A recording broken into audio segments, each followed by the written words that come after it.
Hello everyone, welcome back to Powerful Nothing, a Magic the Gathering Cube podcast. I'm your host Dan, and as always, I'm joined by James. James, how are you doing today? Yeah, pretty good. We've got some exciting cube to talk about today. Well, subjectively exciting, I guess. The two of us are not alone today. We are joined by Josh, better known online as FiretruckModo. Josh, welcome. Hello, thank you. Awesome. Yeah, thanks for coming back on the podcast. I think you were actually our first guest all those episodes ago. For those who don't know, Josh is one of the greatest to ever tap a Bazaar of Baghdad. You can normally find him slinging vintage on his YouTube channel, FiretruckModo, but today we're going to be looking at one of your creations known as the Blue Nothing Cube. The plan for today is we're going to have a chat with Josh, see how he put it together, what were his inspirations, and what was his process. And obviously there will also be a link to the cube down in the show notes below. I think the best place to start here is, Josh, can you give us an overview of the cube, and if you had to give it a tagline, what is the Blue Nothing Cube all about? So it's like an engine building cube, but the original concept was that you draft and then play games, and during the draft there's an amount of stress and angst because you don't know how you're going to close out a game. That was conceptually where it started. And then it slowly developed into an actual list. So at the beginning, I think it was just a joke, but yeah. I feel like the way I describe it is it's not do nothing in that your deck will end up doing nothing, but none of the cards do anything at all on their own, right? Yeah, exactly. It's all very slow. It's very different to a normal vintage cube or even a peasant or pauper cube. Your cards are going to do less than most of those, but you're going to see a lot of cards, you're going to take a lot of game actions, and fundamentally your cards are going to move around a lot of different game zones, and it's going to be hopefully fun. Yeah, the conceptual part of it I think makes more sense because I've definitely taken, I think more, like on average, more game actions in this cube than most other cubes I play. But it is kind of like, I guess the goal is to build the engine, as it were. You're not beating down with a 3/3. Is that fair? Yeah, no, exactly. I think where it initially started was with James and I chatting on Discord calls. And I think it goes back to Midnight Hunt, March of the Machines, where there was Lada Zombie came out, Invasion of Vryn, which is like a battle sift. And I think it was around that time as well where the Vintage Cube Online dropped Regrowth. And all of these cards are very slow, dirtily sorts of cards, which are, I don't know, my sort of fun cards that I enjoy playing. And then I think we joked about a cube where we got to play all of these cards and nothing ever happened. And eventually it became this physical list that we've played with a handful of times now.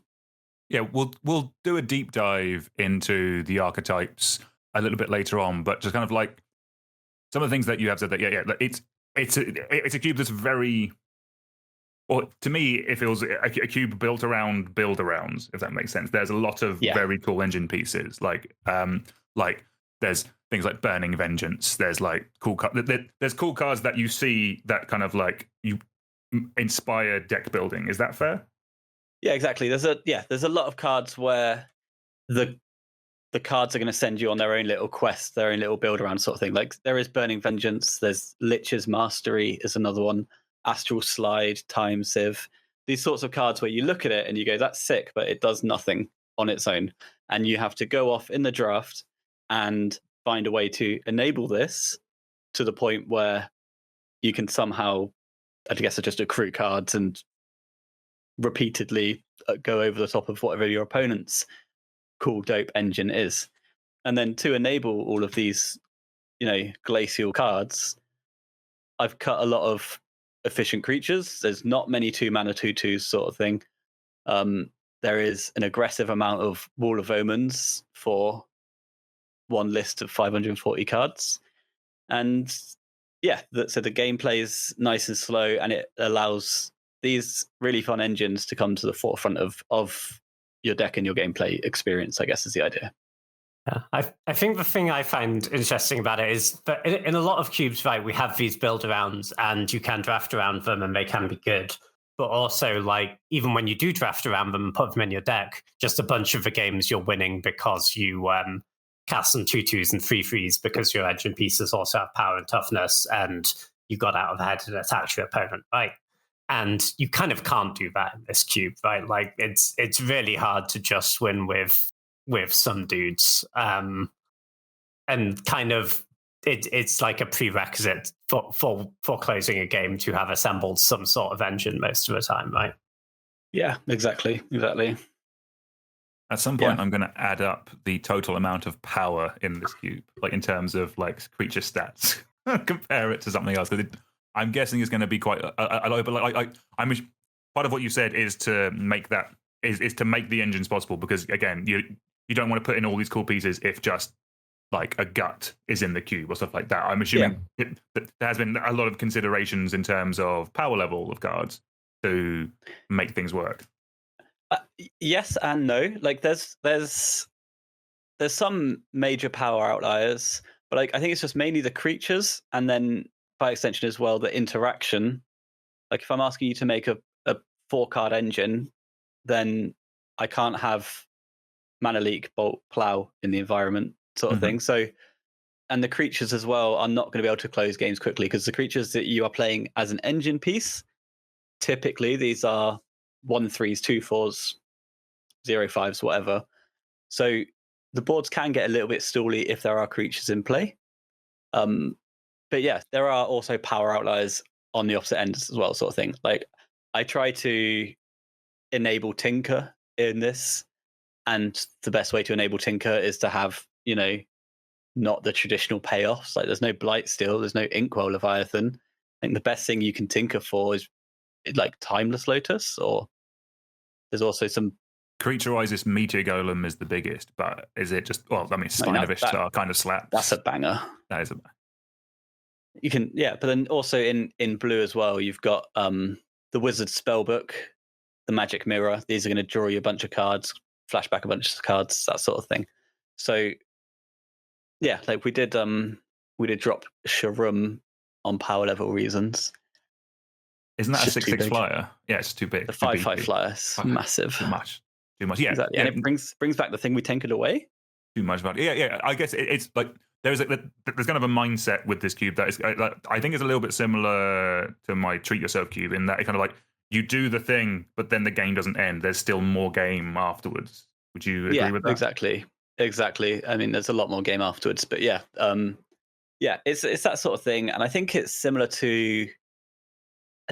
similar to like at least our kind of commander group as well, right? Where the winning is secondary. I just want to achieve my cool thing.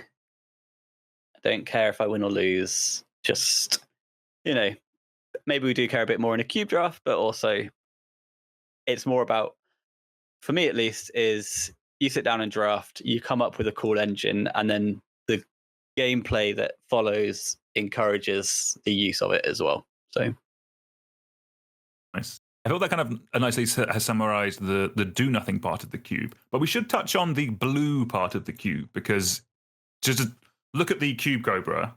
The makeup of the cube is very outside the norm. Like it's a 540 cube, yes, but I'm seeing 171 blue cards here and like 40 of each color. So I guess there's two questions to that. Firstly, why this big wedge of blue? And secondly, what was your process in terms of actually finding the right blue cards to play if you know you're going to run so many of them? So blue, as we know, is just the coolest and best color in Magic, so that helps. But I did try and make like a balanced, whatever it would be, 60, 60, 60, 60 version of this cube. However, the issue I found was red cards are typically going to come in as, 3 mana 3/3s, 2 mana 2/2s, 5 mana 6/6s or whatever. They're going to be aggressively statted plus have an ability. And I kept finding that I couldn't find enough red cards that I was happy with, but also because blue is a very dirtly color in a lot of sets anyway, it's got the most dirtle support. I was always cutting cool cards which you can build engines around, or at least just enable archetypes as well.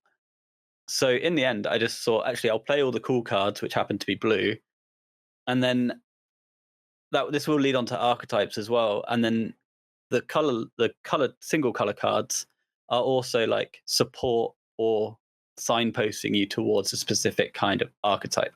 So I think there's 10 or 11 archetypes in here. So there's archetypes of every blue guild and every blue wedge or shard. And each non-blue color will touch 4 of those. And they will have 10 cards, give or take. But it started off as 10, pushed specifically for that. So for example, in white, there's going to be 10 cards that fit across into Bant Enchantress. There's going to be 10 cards that fit across into Azorius Blink. There's going to be 10 cards that go into Esper Artifacts, that sort of thing. And then that gives us a nice clean and even 40 across white, black, red, green. We get some artifacts, we get some colorless some multicolored cards, and then just round it out with blue cards, because blue cards are the ones which have the most engines and the really good support for the engines as well. Yeah, I think if you're going to do not equivalent amounts of each color, then this is a good way to do it, where you have one very big color and everything else is the same, because it's the issue you can run into, right, when you have big differences in just quantity of cards in each color is that when people are going in, if there's 30 red cards, 60 black cards, 80 green cards, then they need to parcel that information in order to inform how they're going to draft, right? And it gets somewhat confusing and they can't work out what's open. Whereas with this, it's just pretty clear, you're basically always drafting blue because half the cube is blue.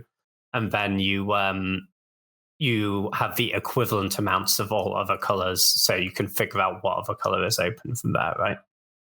Exactly. And a lot of the blue cards are going to be quite generic, but then also you're going to have blue cards which are specific to archetypes as well.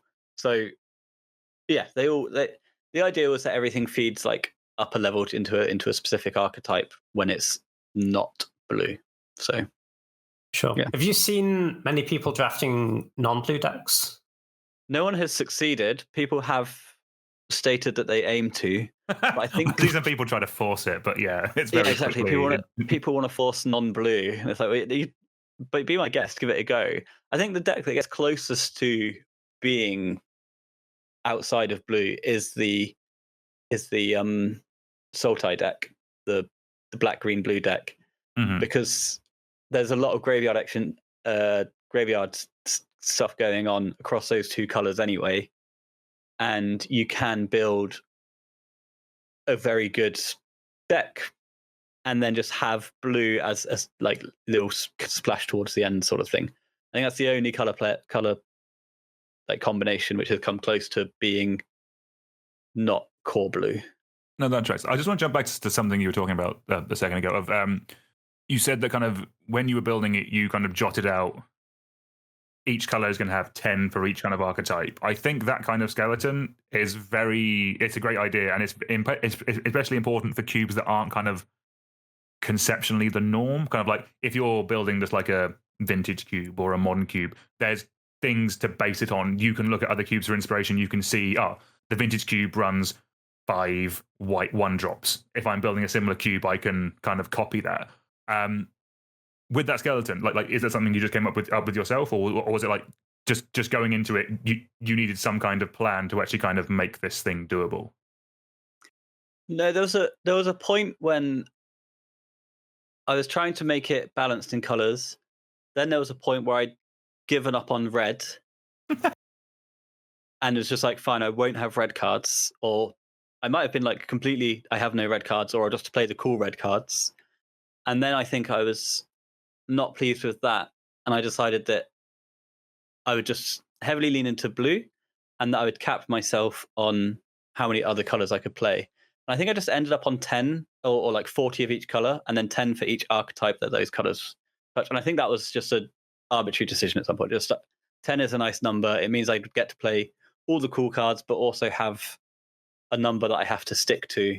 And I then won't be you only get 10, apart from green gets these 6 other regrowths, So Yeah, I think it's worked well as well because I by making it that small or like that lower number, it is every single card in not blue is going to be signposting you into an archetype that color pair is going to that color is going to touch, or it's going to be like a really good payoff in there or enabler in there sort of thing. So they all kind of point you down that direction by and large. Yeah. In general, I think with kind of cube design, kind of like the starting point is everything distributed evenly, every curve nice and in place. Green has a bit more 5 drops, white and red have a bit more 1 drops. But kind of as you kind of get more in tune with your cube, as it were, it's kind of supporting the archetypes is more important than supporting the colors. And I think that's definitely something that kind of like it with a cube like this, you are really kind of pushing to the fore because there's 140 blue cards. If you see what I mean. Like I want to think just on the design before we kind of move on into some of the archetypes a bit more specifically is like I see from like looking at the multicolored sections, you're kind of going a bit further with that. So like any dual color that has blue in it is more supported. So there's 6 dual lands of each blue X color and 10 multicolored cards of each blue X color. So like Azorius has 10, but the non-blue colors aren't supported as much. So the non-blue colors tend to only have 5 dual-colored gold cards and 2 lands. Is that like, for me? That seems like a very blatant sign of you really need to be playing blue. No, you are. In my mind, you are blue, and what you do outside of that is up to you. So like the archetypes are Dimir, Simic, Izzet, Grixis, Sultai, right? So and all the way down, it's just all blue. Like, I don't envision you playing a deck where you do not have islands in it, right? Like, it's just, blue is on the house, and where you take it from there is up to you and up to the cards you draft and open. Yeah, that tracks. Yeah. I think the first time I did this, or the first time I drafted this cube, I definitely went into it being like knowing that there was a lot of blue cards, but not really saying that in my head as I started the draft. I'd be like, okay, what colors am I? Am I this? The second one, I was just like, I know I'm blue, therefore I'm just going to take all the best blue cards quite highly because I know they're going to be in my deck. Yeah, it is like taking blue cards are basically colorless when you're drafting, right? Because you're just not committing to anything when you take blue cards, especially the ones which are kind of generic and powerful, right? That aren't as archetype specific, and then you get your base of good blue cards, and then you have to pick a lane, right? Exactly. And like some of the blue cards are also going to push you down lanes as well. So you might just get I guess Tinker's the best example for this, right? Tinker is going to really encourage you to go towards the artifacts. And then after that, you're going to find that, a few of these white cards that are coming past me, a few of these Dimir cards that are coming past me, these are going to encourage you more into that lane as well. So I think Tinker's like the most obvious sort of build around in that sort of sense, but there's going to be more going down. Like, what's it called? Entity Tracker is the blue Enchantress. That's another blue card that's going to signpost you off somewhere else. And there's a lot of those throughout the list. Yeah, like I've generally found the drafts I've done better in this cube are when I've finding that engine piece that kind of inspires you. Like it might not be the strongest one, but it's the one that you think is coolest, and really kind of being like this has got to me. Therefore, like this Drake Haven has got to me. I think this is rad. Therefore, I am now doing a discard thing, and kind of then moving into it. I generally found that to be quite a good way of kind of like of drafting this cube anyway. Yeah, for sure. So we've all played this cube quite a bit now, and we've talked about how the drafts go. How have you found the actual games progressing? Do you think the gameplay is interesting? I don't like that you used the word progressing in your question. The games played out how I wanted the games to play out, right? So that is that I feel like everyone achieves their goal in some games throughout the day, right? Like the games are slow, but they're also quite intricate, right? So you are putting together multi-card combos, and by combo I mean the combination of cards that you've got might accrue you an additional card each turn. That's, it's not like the game ends, it's that you put it together.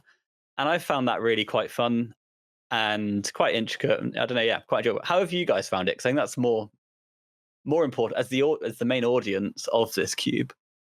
Like, because there's when you're trying to make the games slow down a lot, there is a very, I think at times, and I think we've even reached the border of it, where the games are fun for a while, but then the game becomes tedious. I think in the last draft, Dan, you said it is okay if people die, Josh. No. Or something like that. No, it's okay for games to end.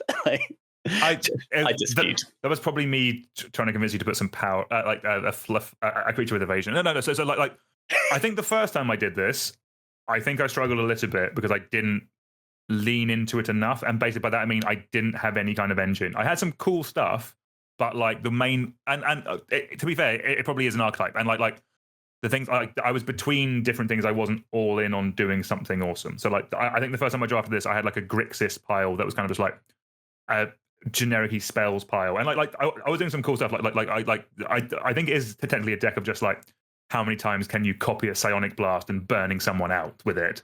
I've done that a couple of times in that deck. That was really cool. And like in that deck, I also had Drake Haven and Bazaar of Baghdad. So on turn 4, just make 3 Drakes. That was really cool and strong. But like I definitely in that one I feel like I definitely undervalued just like card draw and card selection, because basically with this cube I find the quicker you are doing your thing, the better your deck is and the more fun you're having. I think with that one it was like with my first draft, it was very much just going to like rip the top deck and see what happens, while everyone else around me has really lent into we're doing blue stuff and is drawing cards and like has way kind of builds their engine a bit quicker. So I think the first time I did it, I didn't get the most out of it. The every other time since then, I feel I've got more out of it and I've really enjoyed it. Like the last one, I think I picked one containment construct, the one that the 2/2 one, whenever you discard a card, you may exile that card from your graveyard. If you do, you may play that card this turn. And I just went kind of ham with the moving cards around deck, or like around zones deck, and I loved it. I had a great time. That's how I like playing Magic. So I think that there is like with any cube like this, I do think you need to do like the players. To an extent, it is on there's a bit of onus on the people drafting it to at least get into the vibe of a cube when it is a bit outside the norm. And I think I've definitely done that as we've kind of gone on and drafted more of it, basically. Yeah. And that's also like been a core part of designing it as well, of a lot of just like put the onus on the players to come up with how they're going to get into other colors, how they're going to close out a game. Like I've largely not thought about how does this deck finish the game. I've more thought about how does this deck get to the point of having an engine sort of thing, which I really like. I really like that in cubes as well, just in general. Like there's multiple cubes that I've been like, can we already put, Doomsday in this cube? And the question that you always get is, what are you going to do with it? I'm like, I don't know. And I largely don't care. Yeah, I want you to work it out. Give it to me and I'll find that out on the day, right? And this is kind of, I guess, my version of that, where it's just, these are all the pieces. You guys go have fun and work out what you're going to do with it on the way through. Yeah, in cube design myself, I've generally found myself going a bit that way. It also helps that kind of our play group is generally quite experienced now. I've definitely found us catering for new players less, because all of us have been playing like 10 plus years at this point. Kind of like for example, when I built my Treat Yourself cube, I very much kind of like put the bits in with the intention of work it out yourselves.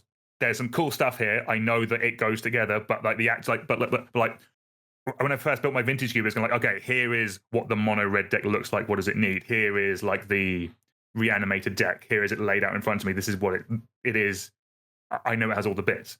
As kind of things have gone on, and you do see this more with like cubes that are iterated upon. Like I like the vintage cube, like some of the other cubes that we've looked at. There's an element of the cube designer is putting cool things in there, and it's up to the players to work out the best to get the best things from them, basically. And I think it's definitely, I find, more rewarding, especially if you're planning on drafting a cube multiple times. Yeah, for sure. I think the other thing which is pretty interesting about the gameplay in this is it makes you think about the games very differently from most cubes, because in like almost all like Magic really now is pretty much about the board, right? And you can't be not using your mana, and you can't be not affecting the board, and you can't not be being efficient. And you totally can in this cube. And that's kind of interesting, right? Because it makes you think from very early in the game, like what is actually going to matter in the late game. And, you might want to save your key piece of interaction, for example, and not kill the thing that's dealing you damage now, because actually I need that disenchant for like the magic mirror that they might play in like 10 turns time, right? Because I know that's my only way to answer it. And I can't beat that card late game. And actually, that while you are ahead on board, it's not killing me that quickly because all the creatures are small, and I know I have tools to deal with the board later. I need to save my interaction for the stuff that is actually going to matter in the late game, not just kill the thing that's in front of me because I have mana and a spell that does that,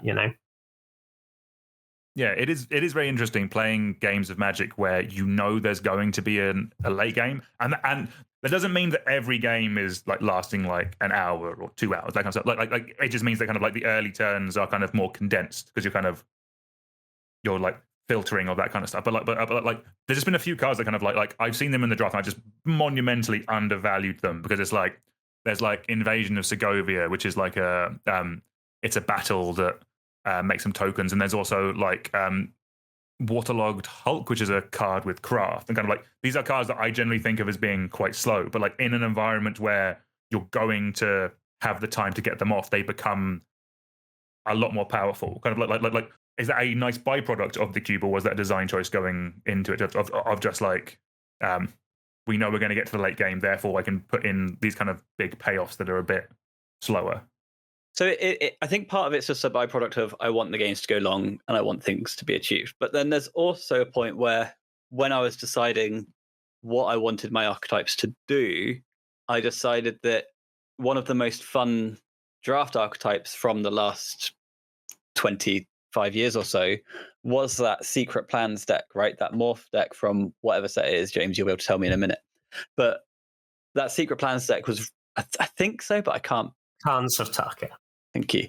So I knew that I couldn't just have, if I want you to play Wall of Omens, I need the Wall of Omens to be acceptable as well. Otherwise, you'll just play a different cantrip, right? But like, I made one of the archetypes Team Morph. So that gave me a really good baseline of what a creature is in this format, and it is just a Scathe zombie. So yeah, so then that's like the aggressive deck is the morph deck, right?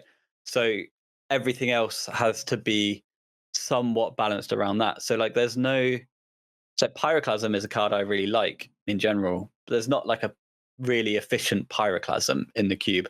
And the one that is like Fire Spout, but that's across the team of colors.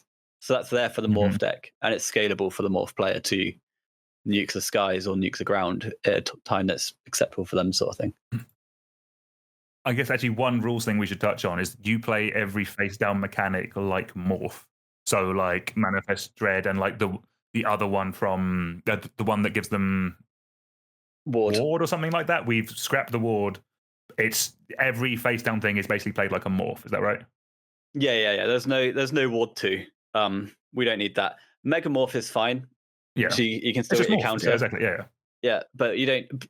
Yeah. I just wanted it to all be the same face down. So the manifests are all manifests that, or like I think it's Disguise on that one, and I can't remember what the morphs are called.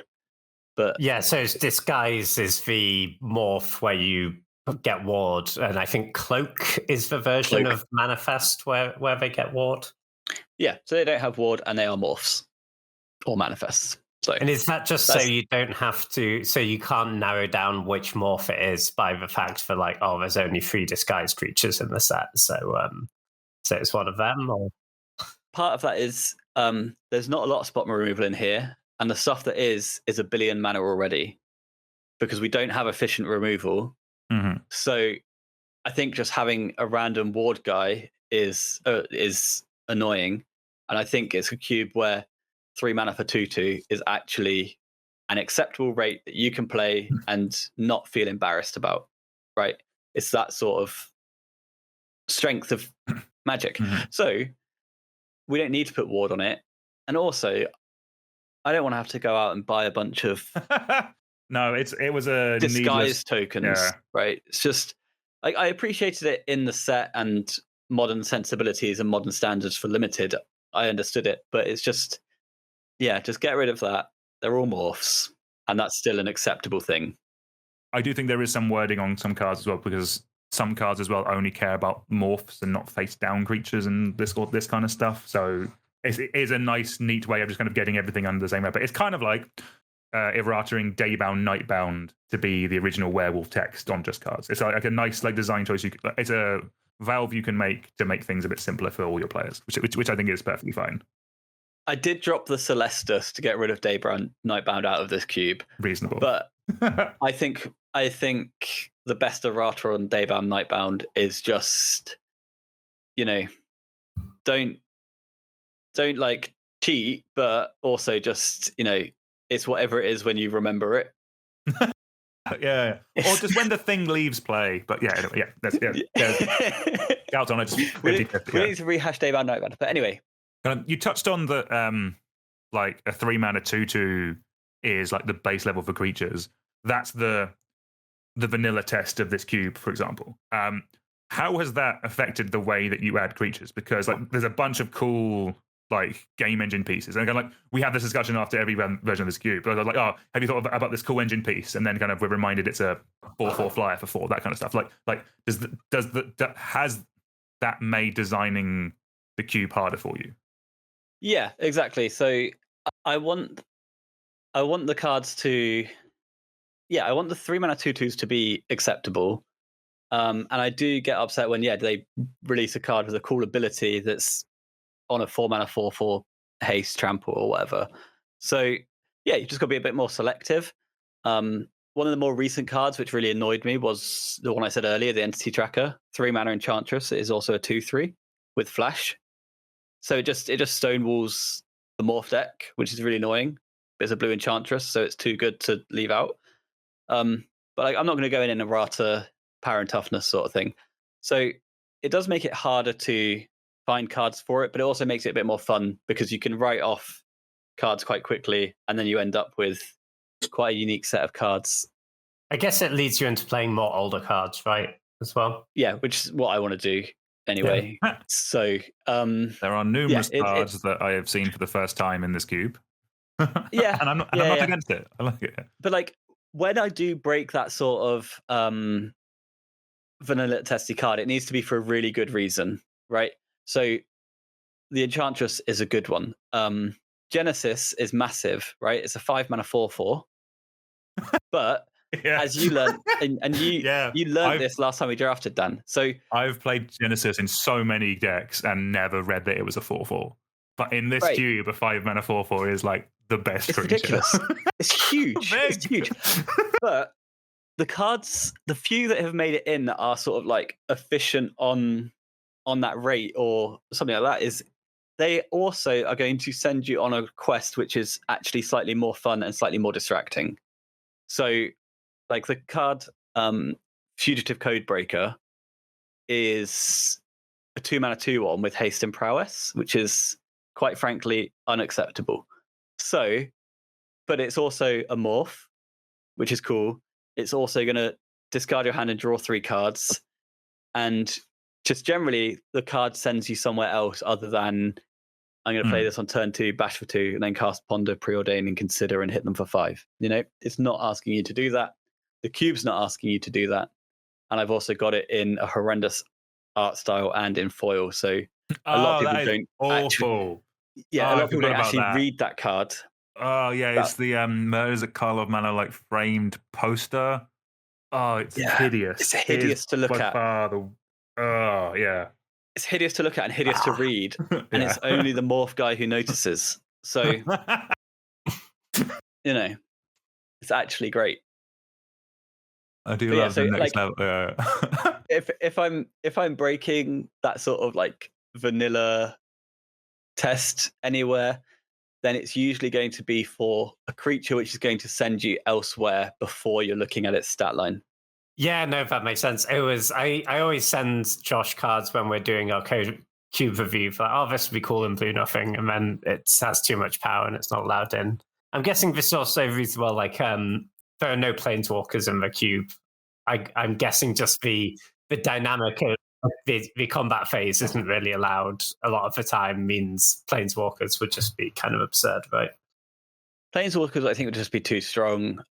Like, you can't remove them easily because there is less combat than normal. And even if there is combat, you kind of, a lot of the time, you aren't incentivized to block because you're also going to, your creature's also going to do something cool. And there's also the thing of just there's so many walls. Like, there's not infinite walls, but there's just quite a lot of creatures which have more toughness and power. So even getting through someone else who's not playing many like active creatures, it's still going to be tough. So I've just got no planeswalkers, because I think that's just easier than just having planeswalkers run away with the game.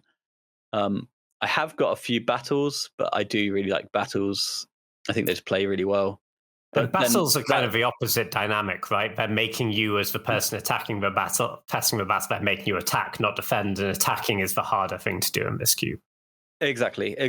And yeah, they're just other cards that send you on like a nice little quest. So I quite like those. But yeah, no planeswalkers, just because they just wouldn't leave play. Nice. All right. Shall we actually touch on some of the archetypes in this cube? Cool. So let's start off with Azorius, Josh. Let's do. So Azorius is Blink. Quite a like. It's an archetype you see in a fair amount of keys. Like, what's like? How is it functioning in this cube? How are we getting our value? So there's a lot of. We've got loads of blue creatures which are going to be grand to Blink, and then there's a lot of white creatures as well which are going to encourage you to move around different game zones. So you've got like your Spirited Companion, Karmic Guide, this sort of Stonehorn Dignitary is a big one. They skip their combat step, so whilst there's not a lot of combat, if you can do that every turn for an entire game, then you're going to be in a pretty good spot, sort of thing. The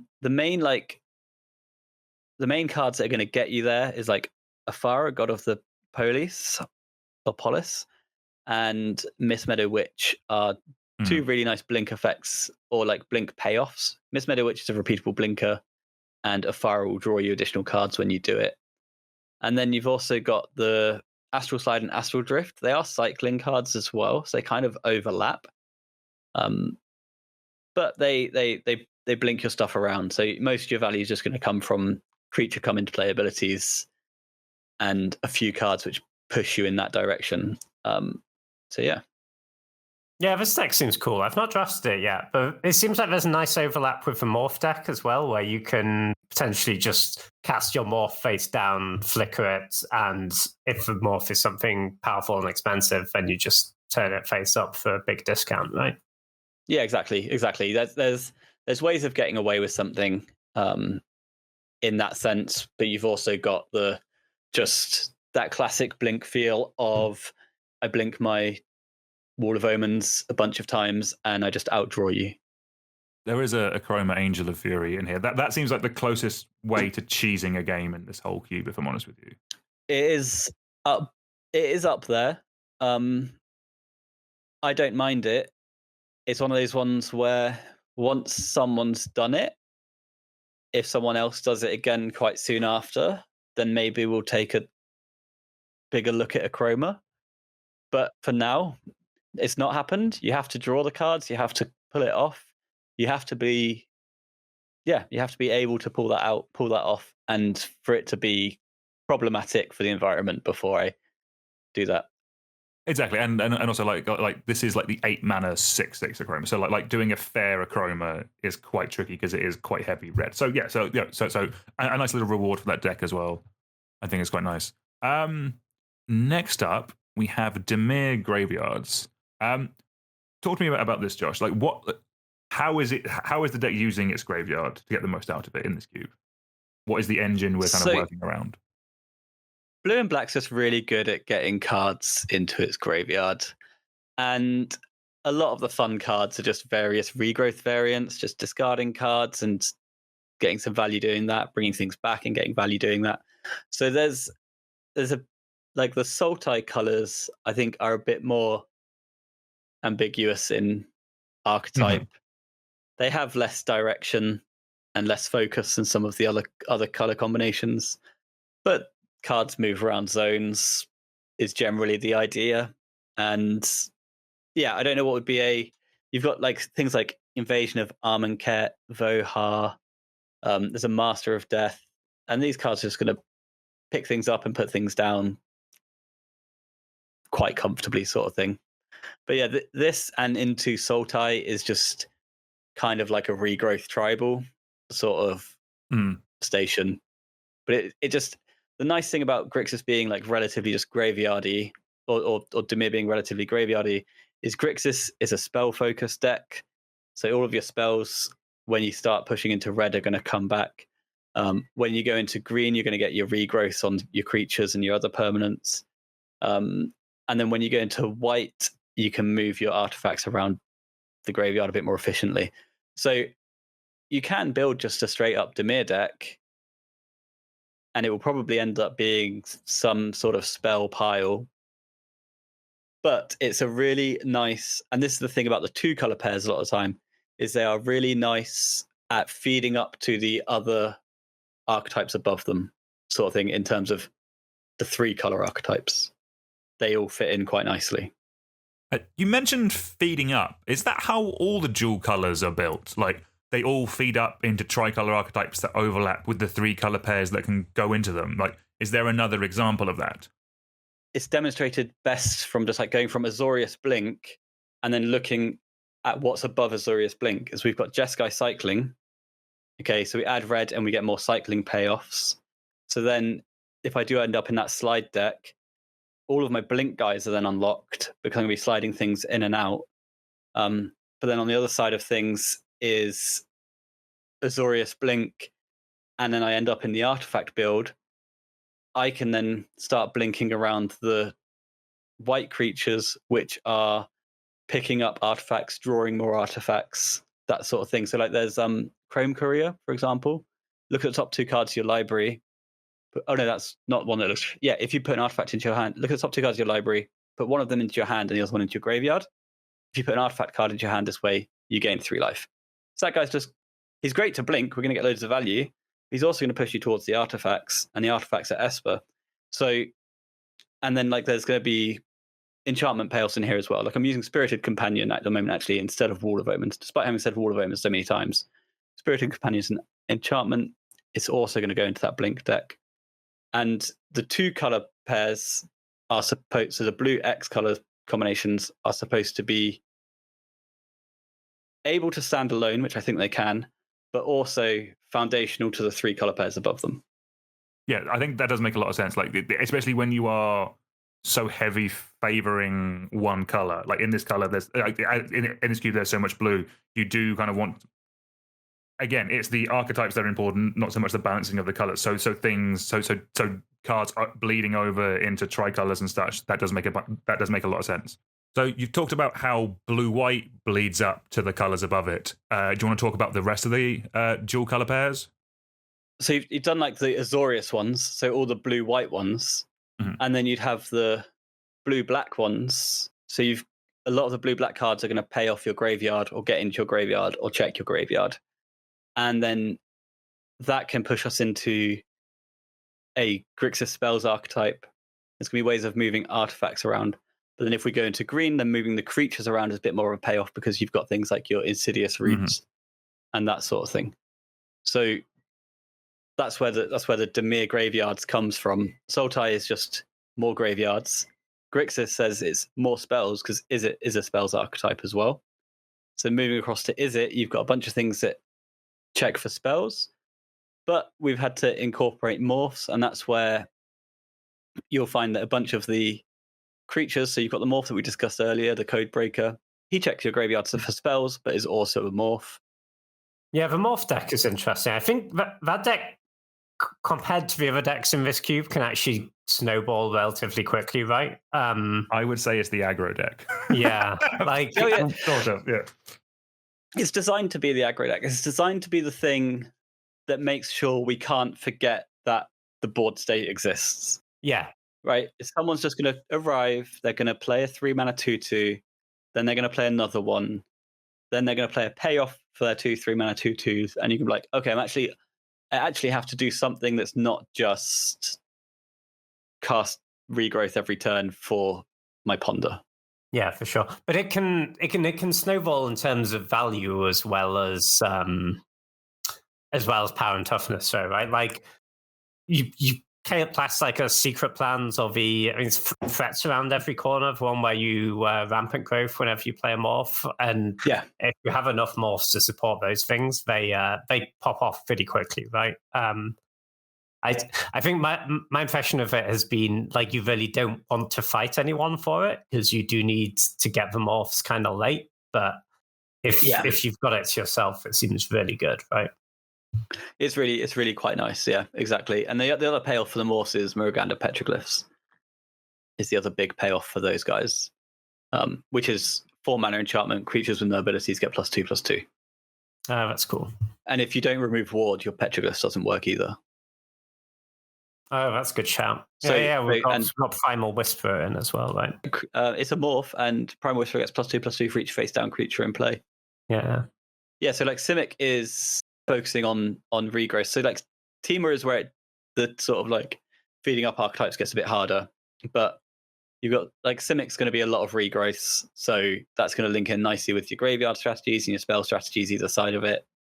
But the morphs as well, it's fine to regrowth your morphs. If your morph engine gets disenchanted, you can pick it back up quite easily as well when you're in those colors. And then I think the thing I've liked with the Simic deck with lots of regrowths is just if you have one really efficient piece of interaction in a matchup, then you can kind of end up just playing that almost every turn, right? And you grind them out that way. Yeah.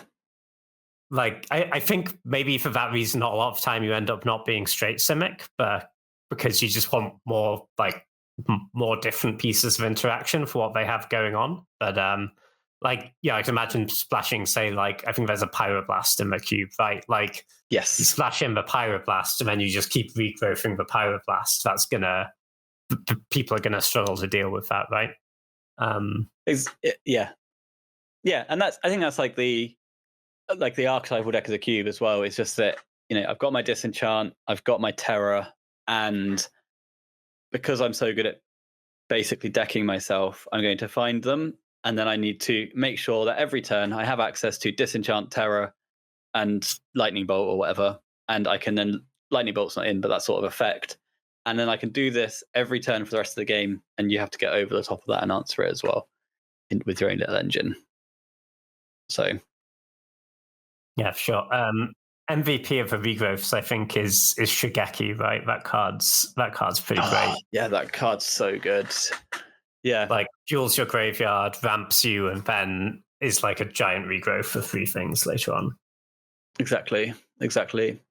But it's also cute because it triggers your enchantresses, so there's going to be competition for it as well, which I like.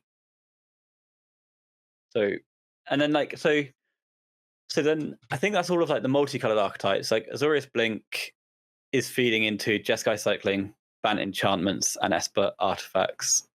And then you've got Dimir, which is going to be like moving things around graveyards, and that's going to push into Sultai, Esper, and then Grixis spells. Esper Artifacts, Grixis spells. And then you've got Simic, which is doing something quite similar, but it's introducing more of the regrowth effects than the Dimir side is. Dimir's really good at putting cards in the yard. Simic is going to be a bit better at getting them out.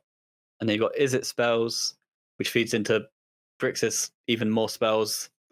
And then that's also going to be looking after your team of morphs and a little bit of your Jeskai cycling as well. There's a lot of spells with cycling in the Izzet pairs.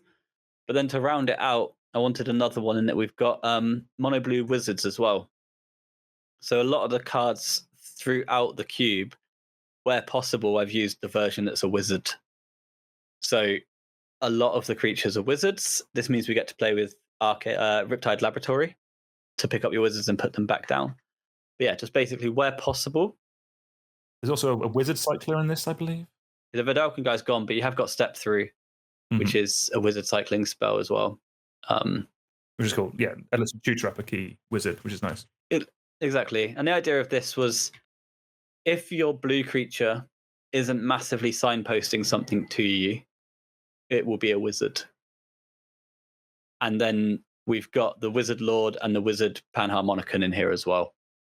They're both really strong, actually. Those are both if they get the Wizard Panharmonicon, the one that doubles up ETBs of wizards. Oh, sorry. There's one that there's like a dual caster mage type effect that doubles up a spell. I found those two together to be very powerful. I mean, the actual factual dual caster mage is in as well. How is it? Yeah, it's a wizard and it's dope in your spells deck. So, and it's a 3-mana 2/2. That might have been actually the thing that, did me. So I assume there's a way to go infinite with whatever the 4-mana one is. Naru Meha. No, that's whenever it's a copy target instant sorcery spell you control. So that's another dual caster mage. I've just been sonic blasted by them a couple of times. Yeah. You're on 12? Yeah. Yes. Okay. Yes. Does that matter? Yes. Okay. I'm dead. Yes. Marvelous. Oh, the Barn Dean of Iteration is 2 mana. Nice. If a wizard entering the battlefield under your control causes a triggered ability to go off, it does it again. And you've got Seagate Oracle, Trinket Mage. There's quite a few going through. I had quite a few a moment ago. Champions of Wits is a wizard. Wow. Yeah, Champion of Wits is a wizard. Comes back from the yard, so it does the thing. You've got Void Major Prodigy, which is like a quasi lord, so it's a morph, but you can also sacrifice a wizard to counter target spell. So it's going to go in your wizard deck and it's going to go in your morph deck as well. So yeah, so that was just a nice way to stop me from having just a random array of blue creatures and make me focus on that it's either quite signposty for a specific deck or it's a wizard, which is cool. No, fantastic. Yeah. I think when we play this, you can definitely tell a lot of care has been put into how it's been crafted. One thing that kind of, I guess, is notable is because you have this vein of blue, basically. The way that you described it really kind of beforehand of each color has cards for an archetype, but kind of blue is the thing going through it. Blue is where you kind of have all your effectively your bread and butter cards for the archetypes. I'm thinking of a card like Compulsion, for example. One a blue enchantment, one a blue discard a card, draw a card. It's a looter effect. That goes in so many decks. Was that your goal for blue in this to be we know every player is going to be in blue, therefore blue has to have all of the enablers for all the different archetypes in it, basically. Yeah, exactly. Blue has to cement everything. So if we take Compulsion, for example, Compulsion is a really cool card. And if you get Compulsion and Squee, for example, that's a really fun little engine. Every turn I discard Squee and I get a free card, and then my Squee comes back. However, Compulsion can also go in my enchantment deck, and it can trigger all my enchantresses and just be an enchantment in play, which is half time what they're looking for. It can also, however, go into my it can also get the cards in my spells deck into the graveyard to flash them back to trigger all my flashback guys. And I don't have to go through the front half of the spell on the way through either. So, Direct Current, right? 3 mana, deal 2 to any target isn't the most exciting thing to do. But if we get rid of that with our Compulsion, that Compulsion is going to enable a lot of the graveyard strategies as well. And you will find that a lot of the cards go through the graveyard a lot of the time. But your Compulsion is also going to trigger a lot of your cycling payoffs, because the most recent cycling sets have had if you cycle or discard. So Compulsion is a really nice one to go to look at, because it's going to go in essentially every deck. And there's a lot of cards like that in blue. There's going to be really good card draw.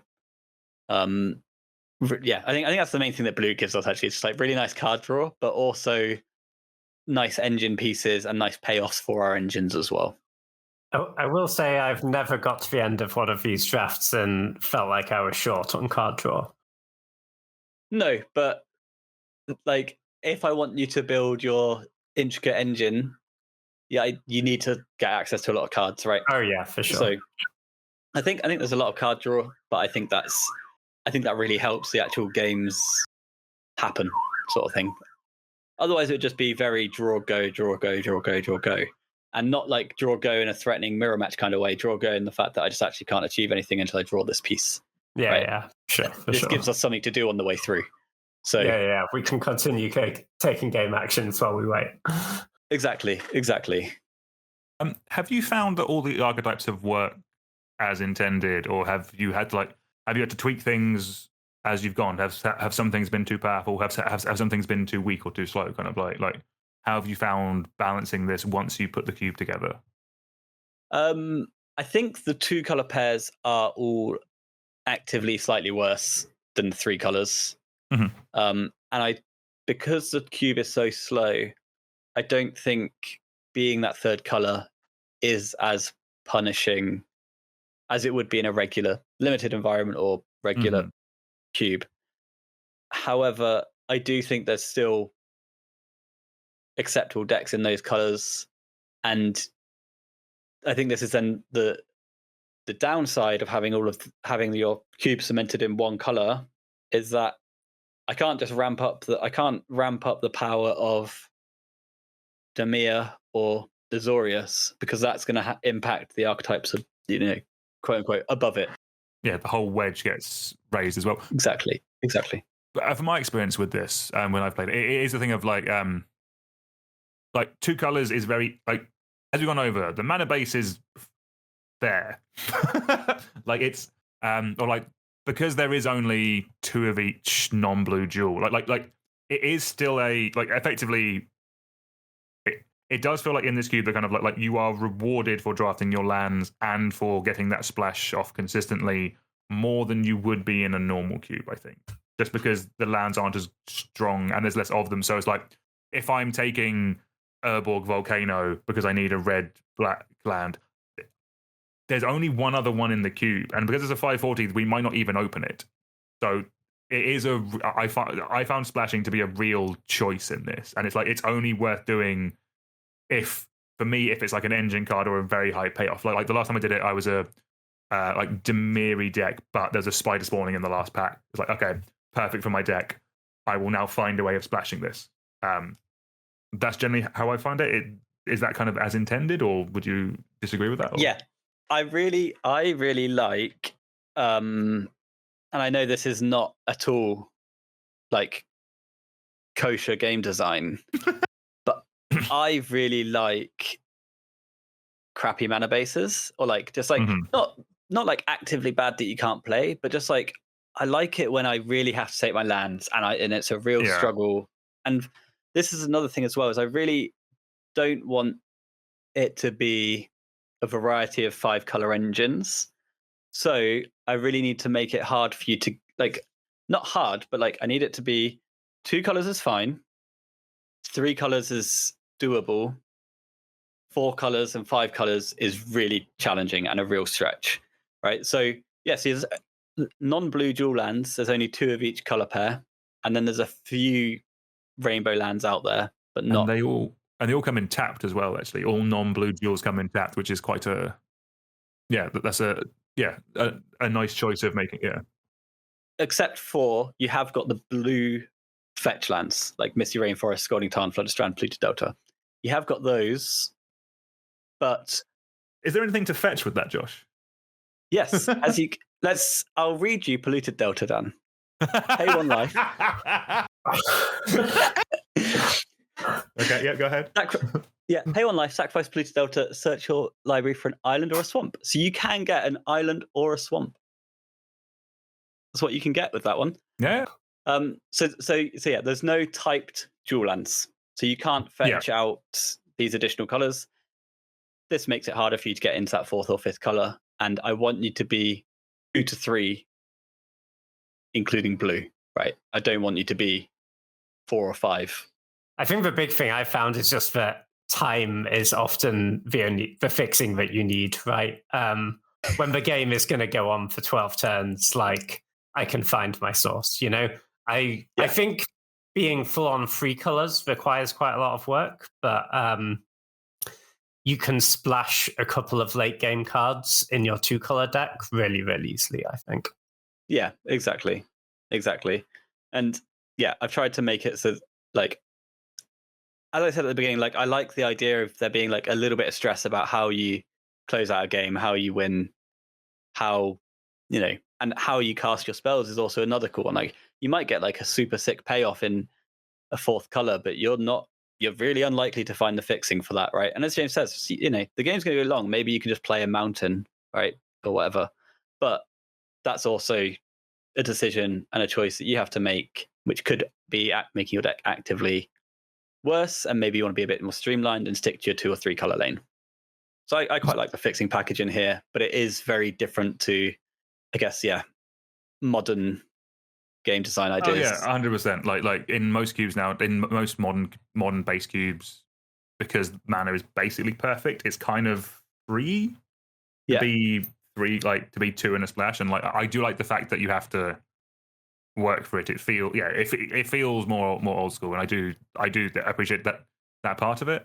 Yeah, and I also just like that it means I get to play with all the temples, right? So every color pair gets a temple, and then every color pair gets a land that does something else as well.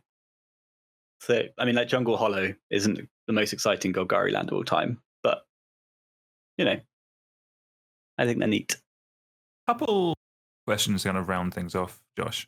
So you kind of touched on beforehand that kind of a chroma you thought was kind of top of power level but still acceptable. Is there anything else that, like for you, what do you think is the most powerful card in this cube? Is it Island or? I think Pyroblast is probably quite good. It's going to go into all of your decks. But I think in terms of like actual factual best cards, like my pick 1 pack ones would be Thawing Glacier's Stroke of Genius for Bid. They would be the main ones that I would look at. Yeah, I think they're very strong. Yeah, I've won a lot of the games I've won in my first couple of drafts was with Stroke of Genius, because for those who don't know, it's X2 and a blue instant. Target player draws X cards. Because games are going long, it does become a fireball a lot of the time. An incredible amount of games in this cube have ended to Fourth Erling. Not Fourth Erling, it's good proof. Stroke of Genius. They're the same thing. But like, James, I think your first deck, the first time we did this, was very much the game plan of stroke you, untap, stroke you, with Kest Dissident Mage being a key role player in that. I want to match with play Standstill, break Standstill so my opponent draws 3 cards, and then I regrew Standstill and did it again and decked them. So like this, there's Standstill, Opportunity, and Stroke of Genius, which are targeted card draw, which I think are like actually surprisingly versatile cards for pointing at your opponent's face and also just accruing value.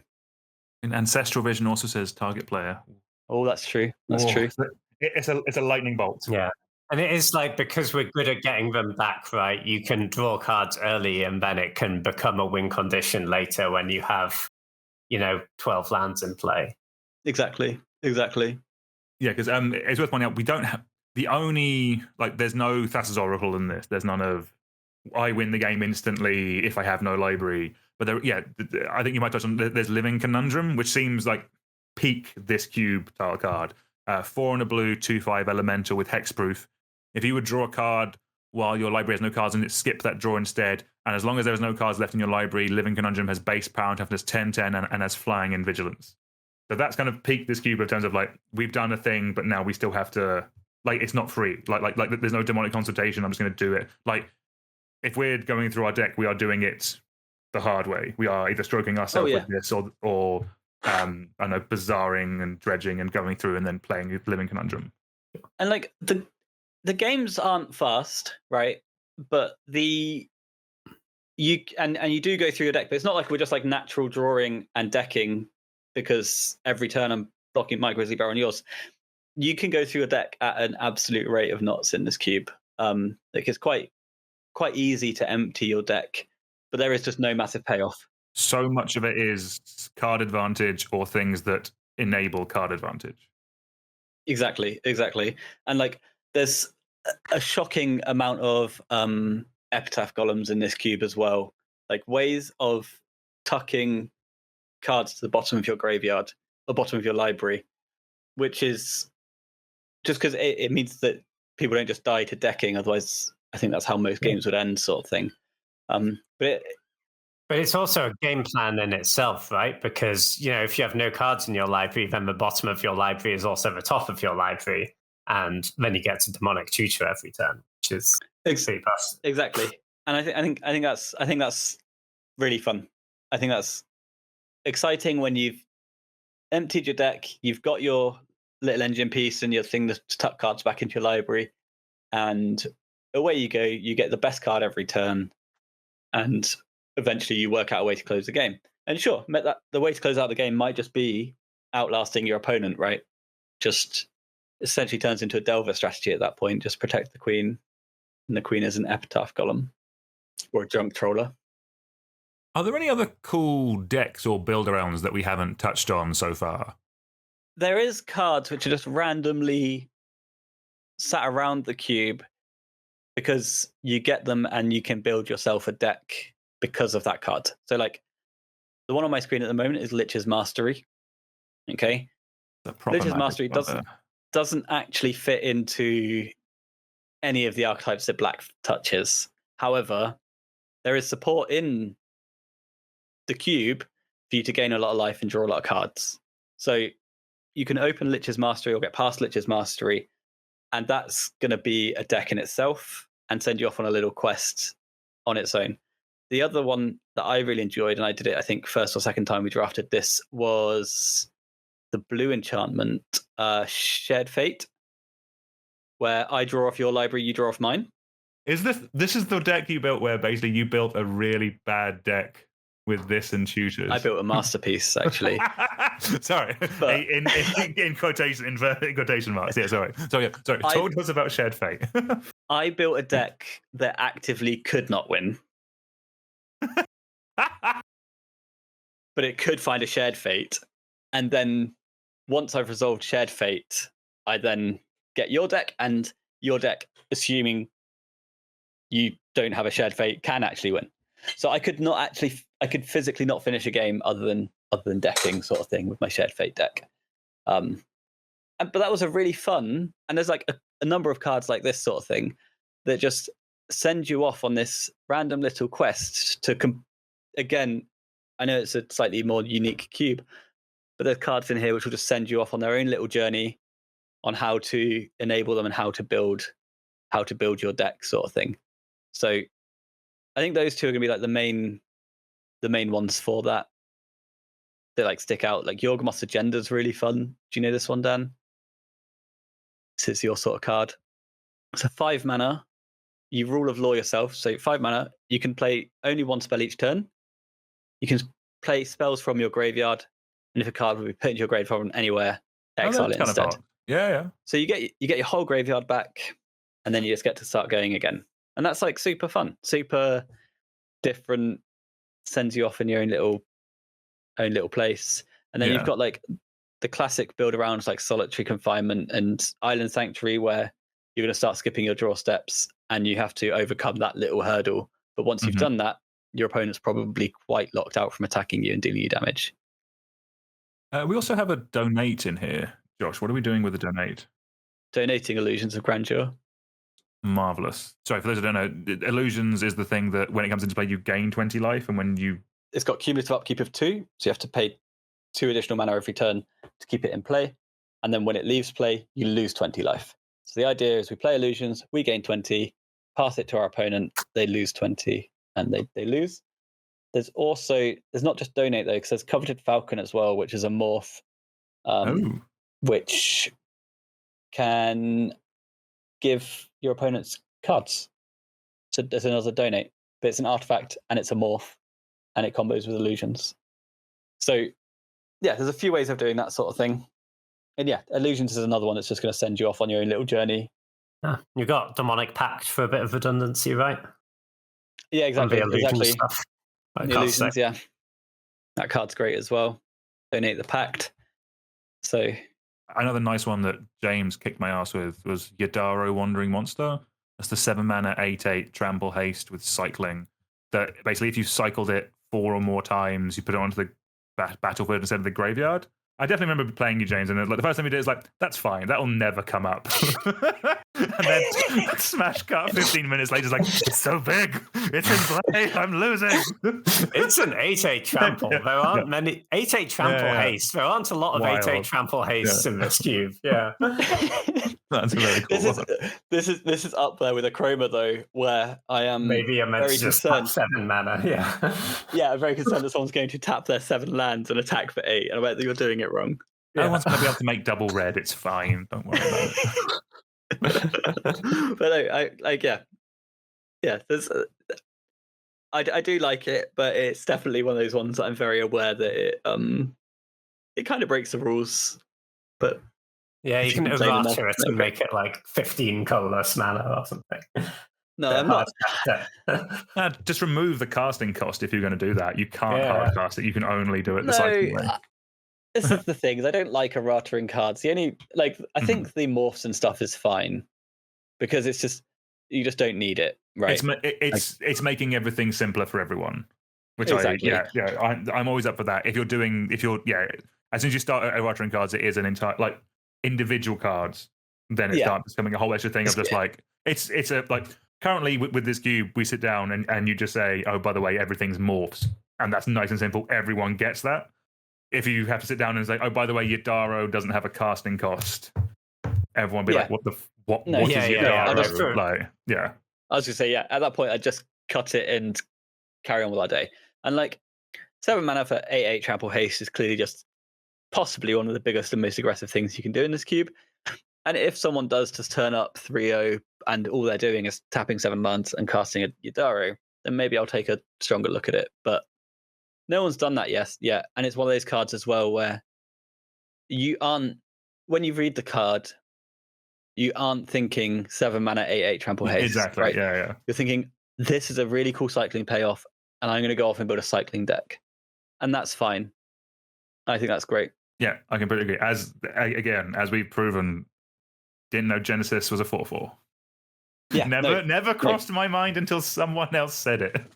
And the reason it was me who said it, and the reason was I was watching your game and I watched for 5 turns with this Genesis in the graveyard, and I was like, if you pick up your Genesis, you'll stop dying. And at no point did you pick up Genesis and put a 4/4 into play. Never crossed my mind. It just did not happen. I was like, it's just a 5 mana 4/4. Just put it in play, and then the 2/2s will stop coming at you. It is very big. It'd be easy. But yeah. No, it is one of the things I like about this cube is it makes you think, but you do feel rewarded for trying to do something. This is very much a cube where if you lean into something, you can be rewarded and you can have some very fun games. And that's been one of the things I've liked about this cube the most. Yeah, I think it's and I think there is a good balance of, sure, there's some power outliers, but the power outliers actually reward you even more if you lean into them and go on the journey that the card's asking you to go on rather than playing them normally, sort of thing. All right, marvelous. I think that's where we're going to end it today. Josh, thank you for taking the time. 1, building this cube. Always awesome to draft it. 2, for joining us today. Where can people find you on the internet? Mostly on YouTube. I am at FiretruckModo on YouTube. I think that's how that works on there. And I mostly play Vintage. Mostly play Bazaar of Baghdad in Vintage. But I have done a number of cube videos in the past as well. And I do plan on expanding my range at some point in the near future. So yeah, check me out there at FiretruckModo on YouTube. And then I've also got, just my little Cube Cobra thingy with this list on it. It's a pleasure, man. And James, thank you as well. Lovely to have you. Yeah, always a pleasure. All right, awesome. Thank you all very much for listening. Give the podcast a 5-star review. tell a friend, all that good stuff, whatever positive affirmation your podcasting platform of choice can do, it would greatly help us out. Until next time, it's goodbye from me, it's goodbye from James and Josh, and we'll see you all soon. Goodbye.